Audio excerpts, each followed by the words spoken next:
Yusuf Mubarak, Banten. Sebaiknya Eno mengadakan bakso Masayeng. Jangan malu-malu. Berkah. Saya tertarik dengan apa yang diucapkan oleh Rois Am. Rois Am apa Suriat, apa sama aja ya. Itu Kiai Haji Miftahul Akhyar, Rois Am PBNU. Secara pribadi saya sangat hormat ke beliau. Hormat karena usianya, hormat karena ilmunya, dan menghargai, bukan hormat ya, menghargai karena jabatannya sebagai Rois Am di PBNU. Walaupun sebetulnya beliau ini bukan orang yang termasuk saya kagumi, bukan, karena saya tidak banyak mengenal pribadi beliau secara dekat, hanya lewat media aja. Secara pribadi saya belum kenal dekat, karakternya bagaimana saya belum kenal. Tidak seperti halnya saya kepada Syekhul Mukarram Mufti Asy-Syafi'iyah Al-Alim Alama Abuya Muhtadi Cidahu. Saya mengenal karakter beliau kesehariannya. Jadi saya lebih mengenal beliau. Entah mungkin karena sama-sama orang Banten atau apalah. Selintas saya mendengar,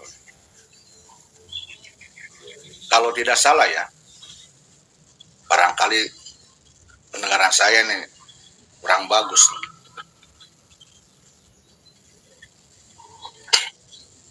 Beliau seolah-olah dalam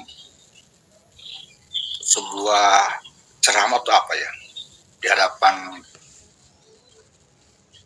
bupati mana lah,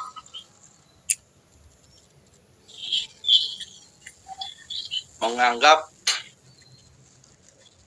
kelompok-kelompok tertentu, ya mungkin yang dimaksud oleh beliau ini kelompok tertentu ini ya kelompoknya Kiai Haji Imaduddin, telah mempengaruhi beberapa orang dari pengurus NU, sehingga terpengaruh ikut-ikutan membatalkan nasab Ba'alwi. Jika penilaian Kiai Haji Miftahul Akhyar seperti itu, maka menurut saya beliau ini menilai secara subjektif. Mengapa sebabnya? Karena Kiai Haji Imaduddin Utsman dan rekan-rekannya datang kemanapun itu, mereka tidak datang sendiri, mereka diundang loh. Dan yang mengundang pun tidak bisa disalahkan, baik dia yang mengundang dari kalangan pengurus NU di daerah atau di mana, maupun dari yang lain. Mereka tuh mengundang, salah satunya itu sebagai tabayun, ingin mendengarkan langsung penjelasan status nasab klan Ba'alwi ini dari Kiai Haji Imaduddin dan rekan-rekan. Jadi intinya mereka tabayun, sehingga mereka mengundang Kiai Haji Imaduddin untuk ceramah, untuk diskusi. Kemudian setelah mereka mendengar penjelasan secara ilmiah, data, kitab, dan sebagainya dari Kiai Haji Imaduddin dan rekan-rekan, maka mereka bisa menyimpulkan, bisa menerima penjelasannya secara utuh langsung, bukan kata orang Jerewong kata orang, tapi langsung dari Kiai Haji Madudin. Jadi keputusan mereka mengikuti pendapat Kiai Haji Madudin bukan kata orang, bukan hanya lihat dari video, tapi langsung dari orang. Dan inilah yang terbaik yang harus dilakukan oleh seorang umat Islam sebetulnya. Tidak mendengar bisikan-bisikan dan tidak tergantung hanya dari sebuah alat-alat medsos. Jadi kalau Kiai Haji Miftahul Akhyar mengatakan dipengaruhi, ini sangat salah sekali menurut saya. Mereka mendapatkan kebenaran karena hasil tabayun langsung dengan Kiai Haji Madudin. Karena hasil tabayun langsung dengan Kiai Haji Madudin. Mereka bukan dipengaruhi, tapi mereka menerima pendapat orang lain yang bisa diterima oleh ilmu mereka, paham mereka, dan oleh akal mereka karena hasil tabayun. Ya, ini yang harus dicatat oleh Bapak Kiai Haji Miftahul Akhyar. Dan selintas saya mendengar, saya menduga tapinya ya, kalau tidak salah dengar, seolah-olah ini ada narasi yang memojokkan kelompok-kelompok yang membatalkan nasabah ini dengan mentahkim, menjustifikasi, menyudutkan, memfitnah bahwa mereka adalah golongan Wahabi, golongan Syiah, dan sebagainya. Langkah ini, ucapan ini sangat tidak bijaksana diucapkan oleh seorang yang katanya seorang alim, apalagi seorang sepuh, apalagi dia seorang yang punya jabatan tinggi sebuah organisasi benar. Sangat ceroboh sekali. Lalu bagaimana kelompok dari Kiai Haji Madudin tidak ada pengaruh apa-apa, tidak bergeser sedikit pun. Kenapa sebabnya? Karena mereka tidak merasa dan tidak punya misi Wahabi, misi Syiah atau Khawarij, tidak ada. Dan amaliyah mereka pun, termasuk amaliyah saya, sedikit pun tidak meniru amaliyah Syiah, Wahabi atau Khawarij. Kami tetap bagi seorang ahli sunnah wal jamaah, kegiatannya dan sebagainya, fahamnya. Maka disimpulkan siapapun dia yang menuduh kelompok Kiai Haji Ahmaduddin dan pendukung itu dengan bahasa yang tadi, tidak ada pengaruh apa-apa, bukan akan menurunkan derajat Kiai Haji Ahmaduddin dan kelompoknya, bahkan akan menaikkan derajat di sisi Allah. Dan mereka yang sudah menjustifikasi, mentahkim seperti itu, mereka akan mempertanggungjawabkannya di hadapan Allah, baik di akhirat kelak atau di dunia. Tak peduli itu mereka roh Islam, jabatannya apa, sealif apa, setua apa, sesep apa, nggak ada peduli. Yang kemudian ada hal yang saya tidak paham, tidak mengerti. Saya pernah mendengar ketika debat antara Kiai Fahru Roji dengan Kiai Haji Ahmaduddin Utsman, ada yang menggelitik pemikiran saya. Kalau tidak salah, beliau berkata bahwa PBNU tidak ingin dilibatkan atau terlibat dalam konflik ini. Oke. Pertanyaannya, jika PBNU tidak ingin dilibatkan dalam konflik ini, lalu kenapa ada oknum-oknum pengurus PBNU sekelas Orisam ikut-ikutan bebek membahas-bahas persoalan nasab di depan umum? Walaupun itu secara pribadi, tetapi jabatan yang dalam dirinya melekat sebagai Orisam itu tentu akan terbawa. Mestinya kalau memang tidak ingin NU terlibat dalam konflik nasab,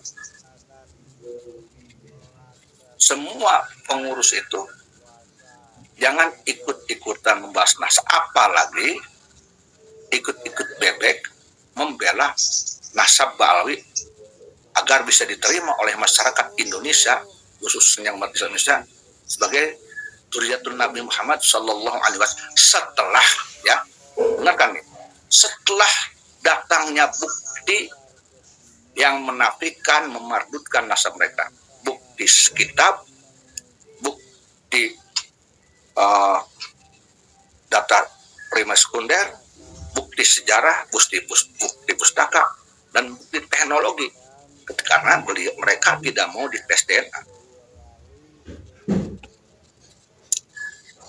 Itu sangat jelas sekali. Persoalan yang sudah jelas ada bukti bayinah yang sangat nyata yang menunjukkan bahwa 100% nasab Ba'alawi itu tidak tersambung ke Rasulullah, alias palsu, pencakokan. Lalu untuk apa tetap dibela? Oke, membela mereka hak siapapun. Maka seharusnya siapapun pembela nasab Ba'alawi harus mau konsekuen, sejati, patriot untuk membuktikan bahwa dirinya memang pembela yang benar utuh. Artinya mereka harus mengadakan diskusi dengan Kiai Ahmadudin secara resmi. Bila mana perlu, kalau mereka merasa tokoh NU, maka di sini PBNU jangan malu-malu. Jangan malu-malu atau apa, jangan. Jangan mengatasnamakan tidak ingin terlibat konflik dan sebagainya, tetapi oknumnya masih ngoceh, membela Bali. Lebih baik PBNU, menurut saya ini, saran saya, terang-terangan. Karena ini ada persoalan umat. Apalagi kata Kiai Haji Miftahul Hayat, ada beberapa pengurus NU yang terpengaruh.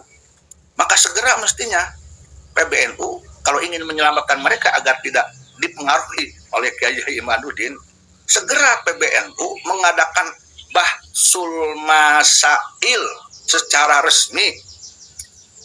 Nah, ini PBNU jantan berarti.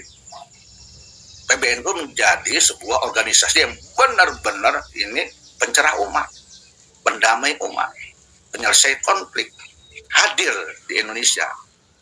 Ini umat, penyelesai konflik, hadir di Indonesia.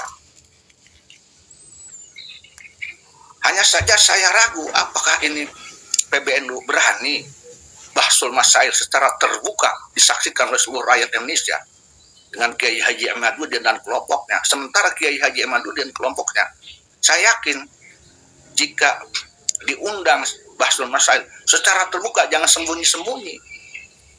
Jangan sembunyi-sembunyi, terang-terangan. Saya yakin ini kelompoknya akan hadir. Atau secara keorganisasian, saya khawatir, saya curiga, saya menduga PBNU tidak punya dalil, kitab, data primer sekunder untuk mengkanter Kiai Haji Ahmadudin dan kelompoknya, sehingga dengan malu-malu, gengsi-gengsi berkata NU tidak ingin terlibat dalam konflik, padahal mereka tidak punya dalil, kitab, dan sebagainya untuk mematahkan Kiai Haji Ahmadudin. Ya, paling-paling dasar dan dalil kitab dari kitab-kitab ulama, ulama-ulama yang mulia, yang sepuh-sepuh, tetapi di kitab-kitab zaman antara abad 10 ke sini. Sementara yang dibutuhkan oleh Kiai Haji Ahmadudin dan kelompoknya itu kitab-kitab sekitar abad 4, 5, 6, 7, 8. Dan itu memang masuk rasio. Dan alasan Kiai Haji Ahmadudin dan kelompoknya meminta itu didukung hampir oleh sekian persen netizen dan umat Islam Indonesia, termasuk oleh beberapa pengurus dari NU itu sendiri. Kali lagi saya katakan, PBNU jangan malu-malu untuk mengadakan bahsul masail jika merasa, jika menduga, jika mentahkim Kiai Haji Imaduddin dan kelompoknya ini kelompok yang membuat gaduh, membuat polemik nasab, dan kelompok yang salah, apalagi tuduh sebagai Wahabi, Syiah. Maka kalau itu benar seperti itu, ya tunjukkan. Kalau memang itu bukti Syiahnya, buktikan lewat bahsul masail. Wahabinya buktikan, atau Khawarijnya buktikan lewat bahsul masail. Atau sekalipun Dajjal sekalipun buktikan lewat bahsul masail. Jadi jangan bikin framing-framing yang menjadi penyebar fitnah. Ya, pengurus NU secara personal, apalagi secara NU, bukan lahir jadi seorang penyebar fitnah, pentahkim liar. Bukan, itu bukan NU kalau begitu. Justru pengurus NU secara pribadi maupun NU-nya adalah orang-orang yang menempatkan persoalan pada tempatnya. Kalaupun memvonis sebuah perkara dengan dalil dan hujah yang tepat sesuai dengan syariat. Jadi kalau ada oknum yang ngaku oknum pengurus PBNU, siapapun dia, tetapi keluar dari aturan itu, maka menurut saya harus dipertanyakan apakah memang orang ini NU sejati atau maaf oknum NU yang sudah mencicipi mencicipi pemberian dari oknum Pak Alwi. Atau begitu. Tidak heran kalau ada oknum sehebat apapun dia ilmunya, setinggi apapun dia jabatannya, suka apapun dia pengaruhnya, jika sudah menerima uang-uang yang haram, maka hatinya menjadi kotor, akal pikirannya menjadi gelap, keilmuannya, jabatannya tidak ada pengaruh di sisi Allah, dan condong dia akan membela yang salah. Karena semua yang haram akan menutup kebenaran dan cahaya Allah. Para hadirin, saya teringat apa yang pernah diucapkan oleh Hujjatul Islam Imam Al-Ghazali dalam kitab Ihya Ulumuddin, ya kalau tidak salah. Beliau mengatakan seorang alim itu akan diuji dengan beberapa ujian. Satu, dia akan merasa ilmunya lebih tinggi daripada orang lain. Yang kedua, dia akan diuji bahwa santrinya paling banyak daripada orang lain. Tiga, dia akan diuji bahwa dirinya paling termasyhur di antara ulama yang lain. Ketika seorang alim ini terjebak itu, merasa seperti itu, maka jelas secara otomatis dia gugur untuk menjadi seorang yang alim. Jadi tidak heran jika dalam persoalan konflik nasab ini, menurut saya nih, ini analisa saya pribadi saya, kalau ada seorang yang akan jadi wali, batal menjadi wali. Kalau ada seorang yang calon akan jadi wali, batal menjadi calon wali. Kalau ada seorang alim yang akan menjadi alim, yang faqihan aliman, yang apa yang dikatakan oleh Sayyidina Ali, yang diterima nanti di sisi Allah dan Rasul, batal menjadi aliman faqihan. Kalau dia akan menjadi seorang alimnya ukhrawiyah, ya, ahlullah, dia akan batal menjadi alimun fulusun, alimun fulusun sogokun, alimun fulusun sogokun bisikun. Kan seperti itu. Ini akan banyak. Nauzubillah summa nauzubillah min dzalik. Jangan heran. Semua diuji oleh Allah Subhanahu wa taala. Karena memang sangat sulit menjadi seorang alim yang istiqomah.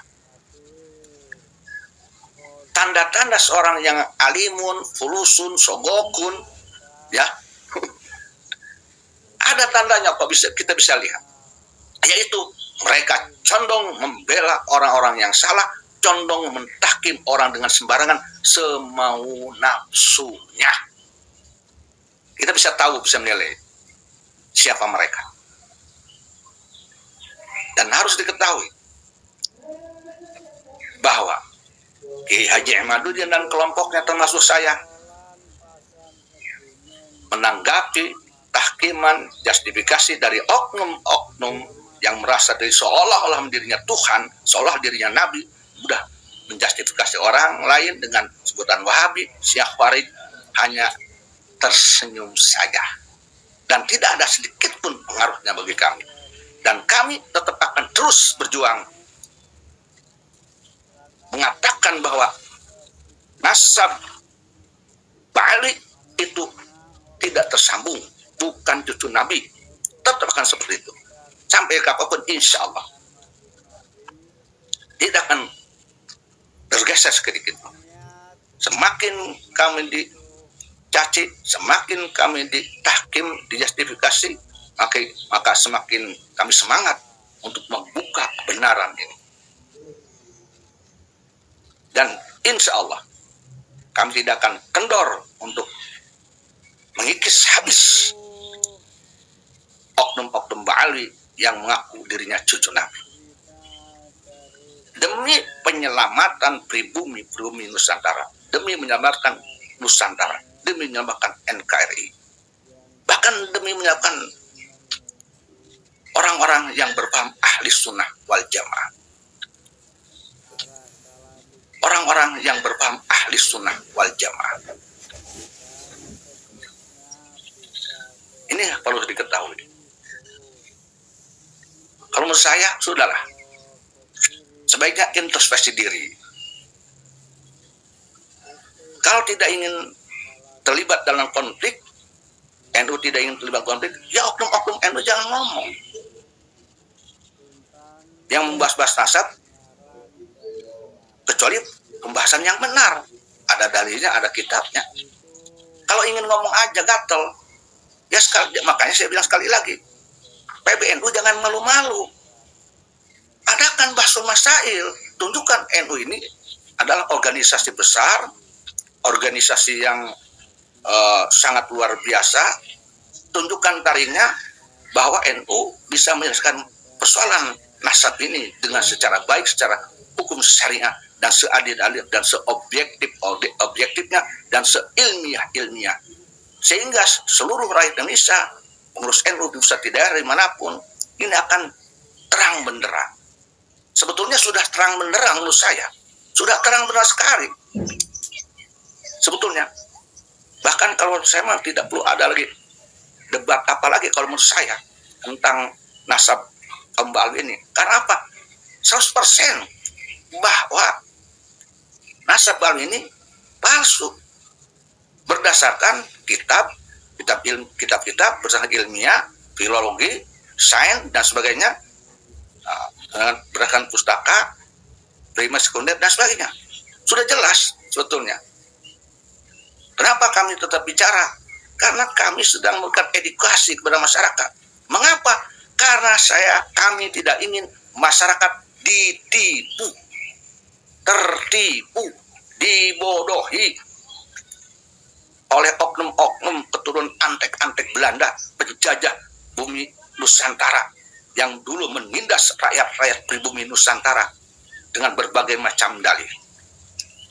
Maka tidak boleh setelah kemerdekaan negara Indonesia tahun 1945 ada lagi penjajahan di Indonesia, sekalipun itu penjajahan spiritual, penjajahan akal. Tidak boleh.